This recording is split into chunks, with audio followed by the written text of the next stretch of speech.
آپ حضرات سے التماس ہے جناب مرحوم اکرام نقوی صاحب، جیو بیگم بیگم اور صاحبہ مہندی مرزا اور مہندی مرزا صاحب کے لیے سورہ علم اور سورہ اخلاص کی تلاوت فرما کر ارشاد فرما دیں۔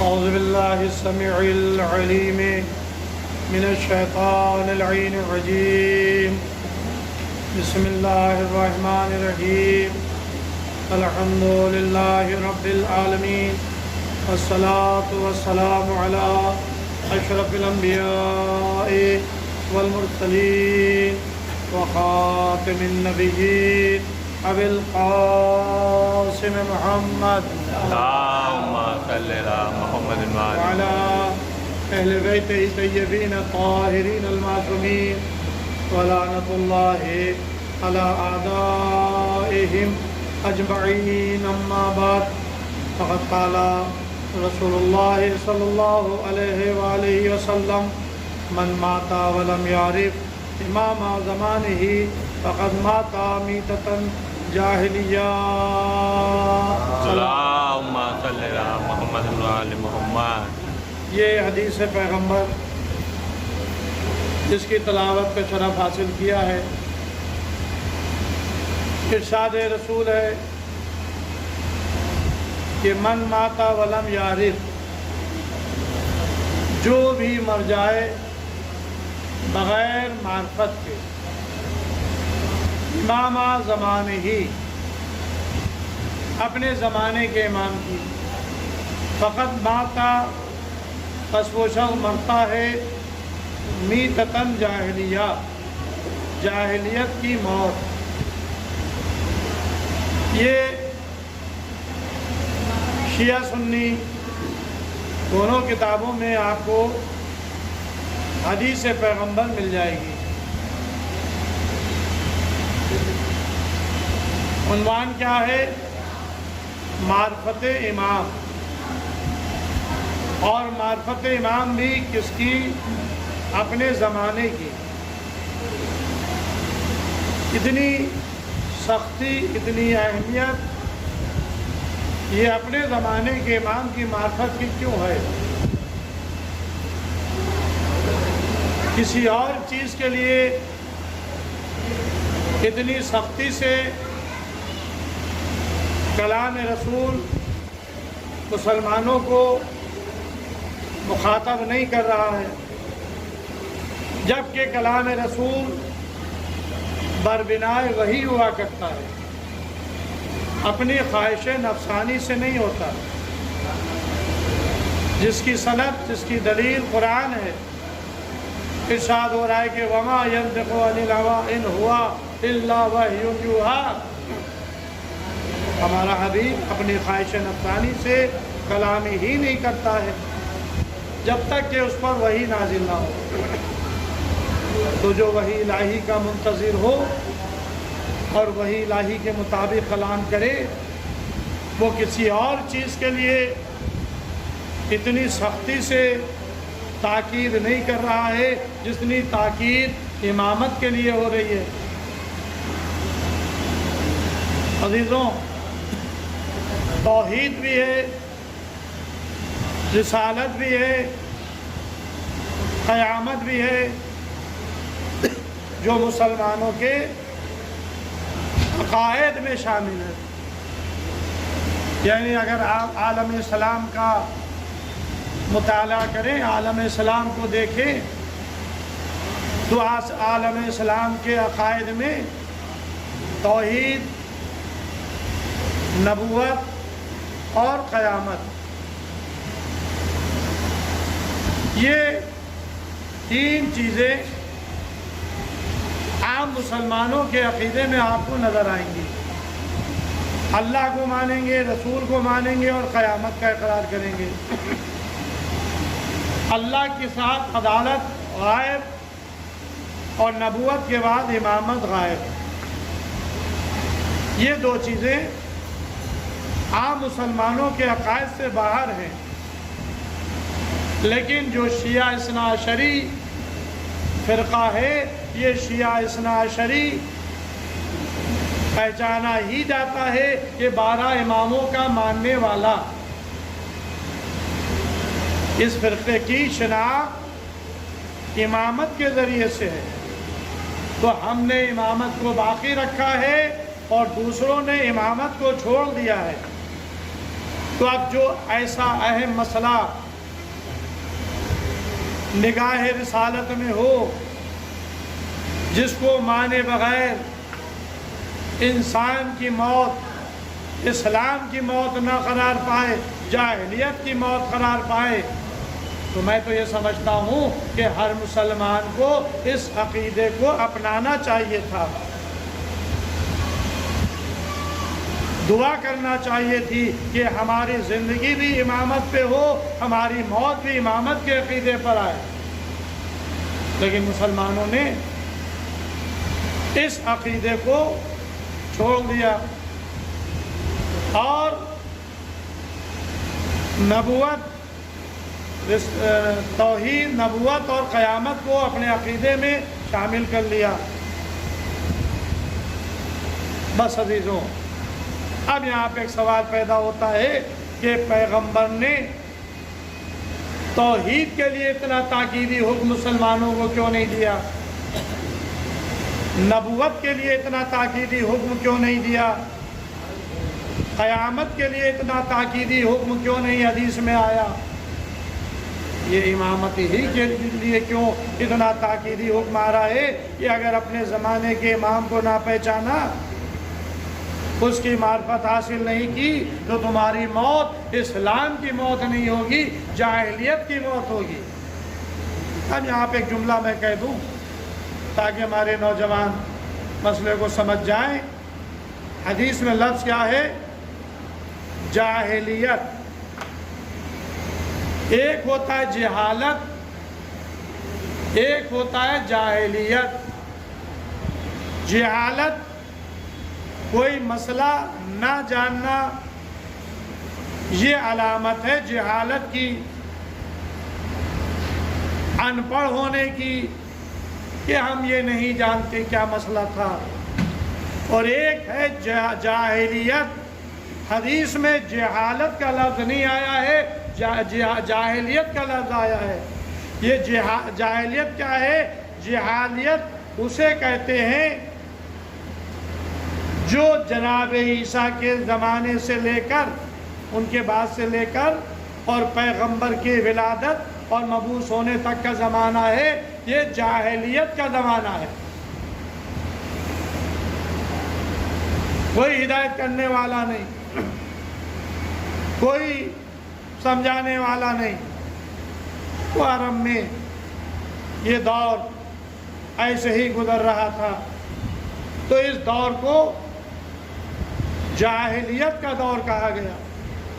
تو رسول نے اسی دور کی بات کی ہے، جاہلیت کے دور کی، کہ جو بغیر معرفت امام کے دنیا سے اٹھ جائے اس کی موت جاہلیت کی موت ہے۔ وہ اسلام کی موت نہیں مرے گا، جاہلیت کی موت مرے گا۔ تو اب یہ تاکیدی حکم کیوں ہے؟ تو اب ظاہر ہے کہ تاکیدی حکم کیوں نہ پیغمبر دے، اس لیے کہ جب امامت کے مسئلے میں پیغمبر سے اللہ نے تیور بدل لیے، تو پھر اپنی امت کو پیغمبر کیوں نہ تاکیدی لہجے میں سمجھائے؟ جب اوپر سے کوئی آرڈر ہوتا ہے سخت، تو جو ماتحت ہوتے ہیں پھر اس کو بھی سختی کے لہجے میں سمجھایا جاتا ہے۔ تو اب رسول اللہ کے ماتحت تھے اور اللہ نے رسول سے سختی کے لہجے میں گفتگو کی، تو اب جو رسول کے ماتحت ان کے امتی آ رہے ہیں تو رسول اپنے امتی سے اسی سختی کے لہجے میں بات کر رہے ہیں۔ وہ سختی کا لہجہ کیا تھا؟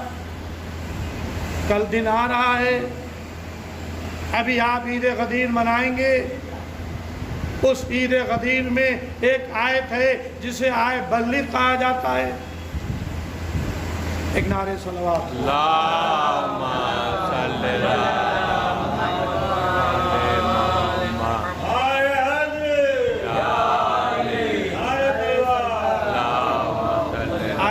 کہا جاتا ہے۔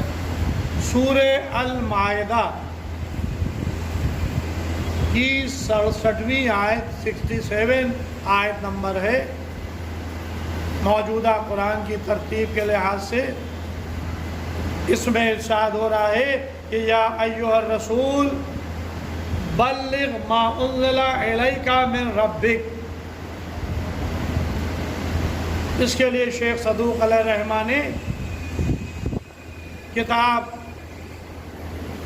جامع الاخبار میں تحریر کیا ہے۔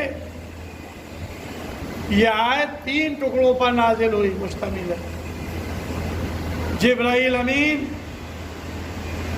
یک بارگی اس 67ویں آیت کو یک بارگی لے کر نہیں آئے، 3 حصوں میں لے کر آئے۔ پہلا حصہ یا ایھا رسول بلغ ما انزل الیک من ربک، اے رسول تبلیغ کر دیجئے اس پیغام کی جو آپ کے رب کی طرف سے آپ پر نازل کیا جا چکا ہے۔ جبرائیل چلے گئے، پیغمبر نے کوئی عمل نہیں کیا، خاموش۔ پھر جبرائیل آئے آیت کا دوسرا ٹکڑا لے کر۔ اب کیا ٹکڑا لے کر آئے؟ وَإِن لَمْ تَفْعَلْ فَمَا بَلَّغْتَ رِسَالَتَهُ۔ اگر یہ پیغام آپ نے نہیں پہنچایا جس کا حکم آپ کو دیا جا چکا ہے تو گویا آپ نے کار رسالتی ہی انجام نہیں دیا۔ جبرائیل پھر واپس چلے گئے۔ اب یہ کتنا تاکیدی حکم آ گیا، کتنا تاکیدی آرڈر آ گیا اللہ کی طرف سے کہ اگر آپ نے اس پیغام کو نہیں پہنچایا تو آپ نے گویا کار رسالتی ہی انجام نہ دیا۔ پیغمبر کی 23 سالہ زندگی ایک طرف اور یہ تبلیغ ایک طرف۔ پیغمبر پھر خاموش، کوئی عملی اقدام نہیں کیا۔ اب جبرائیل امین پھر تیسری مرتبہ آئے۔ واللہ یعصمک من الناس، اللہ آپ کو لوگوں کے شر سے محفوظ رکھے گا۔ ان اللہ لا یہدی القوم الکافرین، اور اللہ گروہ کافرین کو منزل مقصود تک نہیں پہنچنے دے گا۔ اب یہ کیا ہے؟ یہ ہے پیغمبر کی سیفٹی کے لیے آیت نازل ہو رہی ہے۔ سیفٹی کی ضمانت لے لی گئی۔ آپ کو جو اللہ کی طرف سے پیغام ملا ہے اس کی آپ تبلیغ کر دیجئے۔ اگر آپ نے یہ تبلیغ نہیں کی تو گویا کار رسالتی ہی انجام نہیں دیا۔ پریشان نہ ہو، گھبرائے نہ، اللہ آپ کی حفاظت کرے گا لوگوں سے، اور گروہ کافرین کو منزل مقصود تک نہیں پہنچنے دے گا۔ حفاظتی اعلان آ گیا۔ اب پیغمبر کو کوئی خطرہ نہیں ہے، کوئی ڈر نہیں ہے۔ آپ نے بلال سے کہا کہ بلال ذرا آواز تو بلند کرو۔ اب غدیر کی اذان بلند ہوئی۔ غدیر کی اذان کیا ہے؟ حی علی خیر العمل۔ یہ غدیر سے صدا بلند ہوئی، بلایا جا رہا ہے عمل خیر کی طرف آؤ۔ جو مجمع آگے بڑھ گیا تھا واپس بلایا گیا، جو مجمع پیچھے رہ گیا تھا ان کا انتظار کیا۔ مجمع غدیر میں جمع ہوا، تعداد لکھی مورخین نے کہ 1.25 لاکھ مسلمانوں کا مجمع،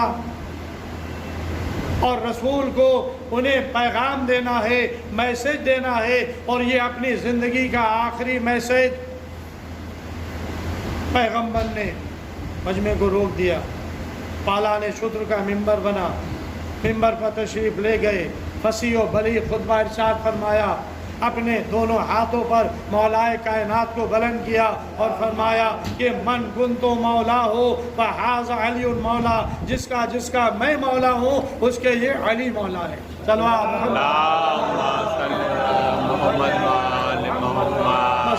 یہ پیغام الہی تھا، یہ پیغام الہی تھا۔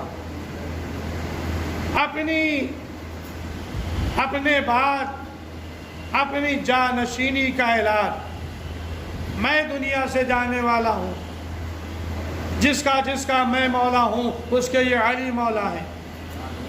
خالی زبان سے نہیں کہا، پریکٹیکل طریقے سے دکھا بھی دیا۔ دنیا یہ نہ سمجھے کہ ہوں گے کوئی علی، نہیں، یہ علی جو میرے ہاتھوں پر بلند ہے، جس کا میں مولا ہوں اس کے یہ علی مولا ہے۔ اس کے بعد دعا فرمائی، اللہم والی من والہو وآد من آداہو وانصر من نصرہم واخذل من خذلہم۔ اے پروردگار، اسے دوست رکھنا جو علی کو دوست رکھے، تو اس کی نصرت و مدد کرنا جو علی کی نصرت و مدد کرے، تو اسے چھوڑ دے، اسے دشمن رکھنا جو علی کو دشمن رکھے، اور تو اسے چھوڑ دینا جو علی کو چھوڑ دے۔ سبحان اللہ۔ یہ ہے غدیر، یہ ہے غدیر۔ تو بس عزیزوں، پہلا امام جس کا تعارف 1.25 لاکھ کے مجمع میں پیغمبر اسلام نے کروایا، اور جبرائیل امین نازل ہوئے، الیوم اکملت لکم دینکم، آج کے دن ہم نے تمہارے لیے دین کو مکمل کر دیا، واتممت علیکم نعمتی، اور اپنی خاص نعمت تم پر تمام کر دی، ورضیت لکم الاسلام دینا، اور ہم دین اسلام سے راضی ہو گئے۔ بس عزیزوں، دامن وقت میں گنجائش نہیں ہے، ایصال ثواب کے لیے مختصر سی مجلس ہے۔ مولا کائنات علی ابن ابی طالب علیہ السلام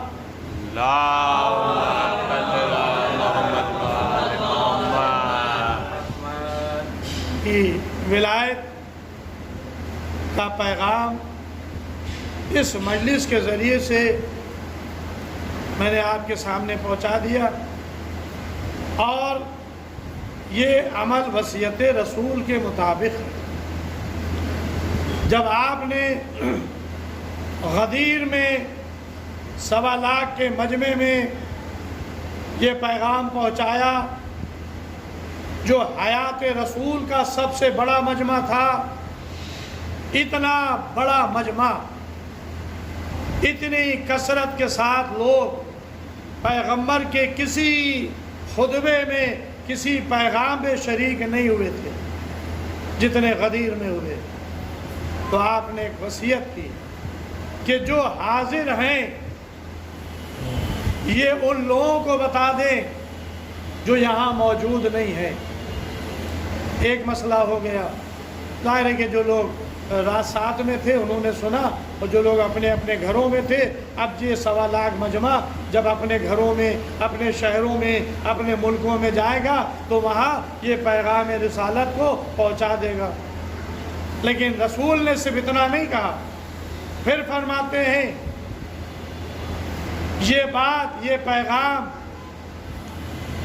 اس کے اپنی نسلوں میں پہنچائے، نسلاً بعد نسلیں، ایک نسل کے بعد دوسری نسل میں، یعنی آج جو بچے ہیں ان کو بتایا جائے، اور وہ بچے اپنے بچوں کو بتائیں، یہ سلسلہ آگے تک چلتا رہے، اور قیامت تک پیغام ولایت علی کو پہنچایا جاتا رہے۔ جس پیغام کو رسول نے غدیر میں پہنچایا تھا، یہ سلسلہ غدیر تک محدود نہ رہے، قیامت تک جاری رہے۔ صلوات محمد۔ بس اسی لیے ہم لوگ غدیر کی محفلیں کرتے ہیں، قصیدہ خوانی بھی ہوتی ہے، علماء ذاکرین غدیر کے ٹاپک پر خطابت بھی کرتے ہیں، جلسے ہوتے ہیں، چراغا ہوتا ہے، دعوتیں ہوتی ہیں، نظر دلائی جاتی ہے۔ یہ سب کیوں؟ تاکہ مولا علی کے اس پیغام کو ہم فراموش نہ کریں۔ میں نے مجلس کو تمام کیا۔ کربلا کا واقعہ کیوں ہوا؟ اگر مسلمان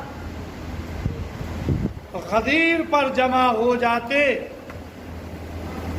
تو غدیر کے مقابلے پر سقیفہ نہ ہوتی۔ یہ سقیفہ غدیر کے مقابلے پر ہے، یعنی غدیر کے مولا کے مقابلے پر سقیفہ کا خلیفے کا انتخاب ہوا۔ اور مسلمانوں نے علی کی بیعت غدیر میں کرنے کے باوجود بعد رسول علی سے مطالبہ بیعت کیا، لیکن علی نے کسی کی بیعت نہیں کی۔ اور جب علی نے کسی کی بیعت نہیں کی تو پھر حسین یزید کی بیعت کہا کر لیتے، قتل ہو جانا منظور تھا، لیکن یزید کی بیعت حسین کو قابل قبول نہیں تھی۔ مدینہ چھوڑ دیا، نانا کے شہر کو الوداع کہا، نانا کی قبر کو سلام کیا، ماں کی لحد سے رخصت ہوئے، بھائی کی لحد کو چھوڑا، سفر اختیار کیا، مکے میں آئے، مکے سے عراق کی طرف چلے۔ یہ کربلا غدیر کے انکار کا نتیجہ ہے۔ اگر غدیر کو مان لیا ہوتا تو کربلا کا واقعہ رونما نہ ہوتا۔ اور عزیزوں، عاشورہ کے دن امام حسین علیہ السلام نے صبح عاشورہ ناقے پر سوار ہو کر خطبہ دیا ہے۔ خطبہ تاریخوں میں موجود ہے۔ خطبہ دینے کے بعد تمام مسلمانوں سے خطاب کر کے سوال کیا، اے لوگوں، یہ بتاؤ کہ تم مجھے کیوں قتل کر رہے ہو؟ کیا میں نے حلال محمدی کو حرام کیا ہے یا حرام محمدی کو حلال کیا ہے؟ میرا قصور کیا ہے؟ حسین کربلا میں یزیدی فوج سے اپنا قصور پوچھ رہے تھے، سوال کر رہے تھے، تم میرے قتل کے درپے کیوں ہو؟ یہ تم مجھے کیوں قتل کر رہے ہو؟ میرے بچوں کو کیوں شہید کر رہے ہو؟